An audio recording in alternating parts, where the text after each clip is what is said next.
আপনারা প্রত্যেকে আপনাদের প্রত্যেকটি পরিবারে একজন করে ফ্যামিলি কার্ড দেওয়া হবে। সেই ফ্যামিলি কার্ড সরকার থেকে অনুদান পাবেন আপনারা।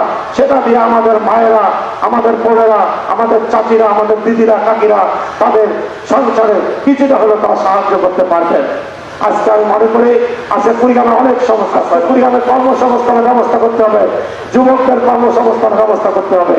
আমাদের কুড়িগ্রামের অনেক যুবকরা, তরুণ সমাজ আজকে বিপদগামী। তারা আজকে অনেকে মাদক সেবন করে, যাদের সন্তানরা মাদক সেবন করে তাদের বাবা মা হাতে তাদের আহাজারি কান্না আমাদের শুনতে হয়। ইনশাআল্লাহ আপনাদের সকলকে নিয়ে এই কুড়িগ্রামের মাদকের বিরুদ্ধে, সন্ত্রাসের বিরুদ্ধে, চাঁদাবাজের বিরুদ্ধে আমি কঠিন অবস্থান গ্রহণ করব। এবং আপনাদেরকে একটি কথা বলতে চাই, আমাদের দলে ভারপ্রাপ্ত চেয়ারম্যান জনাব তারেক রহমান তিনি আপনাদেরকে একটি প্রতিশ্রুতি দিয়েছেন আগামীতে বিএনপি রাষ্ট্রীয় ক্ষমতায় গেলে কি কি করবেন। তার মধ্যে গুরুত্বপূর্ণ একটি বিষয়, বিগত সময়ে অসৎ ব্যবসায়ীরা, কালো টাকার মালিকরা তারা সার মজুত করে আমাদের বাংলাদেশের সারের সংকট সৃষ্টি করেছিল।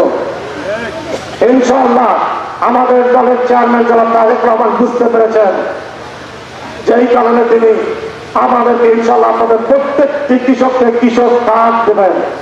যে কৃষক কার্ড পেলে আর কোনো সারের সংকট হবে না, আর কোনো ঔষধের সংকট হবে না। সেই কৃষক কার্ড দিয়ে আপনি সরকারের কাছে ন্যায্য মূল্যে আপনারা কীটনাশক ঔষধ পাবেন, সার পাবেন, কৃষি উৎপাদনের উপকরণের সমস্ত জিনিস আপনারা ন্যায্য মূল্যে ইনশাআল্লাহ পাবেন। এবং আপনাদের উৎপাদিত ফসল আপনার ন্যায্য মূল্যে আপনি সরকারের কাছে বিক্রি করতে পারবেন। আমি আর বেশি, যেহেতু সময় কম, আমি শুধু এতটুকু আপনাদেরকে এই ইচ্ছাটা ইনশাআল্লাহ বলছি। আল্লাহ বলে যে আপনাদের ভোটে আমাকে নির্বাচিত করে আমার সাথে দেখা করতে গেলে কোনো মাধ্যম প্রয়োজন হবে না, সরাসরি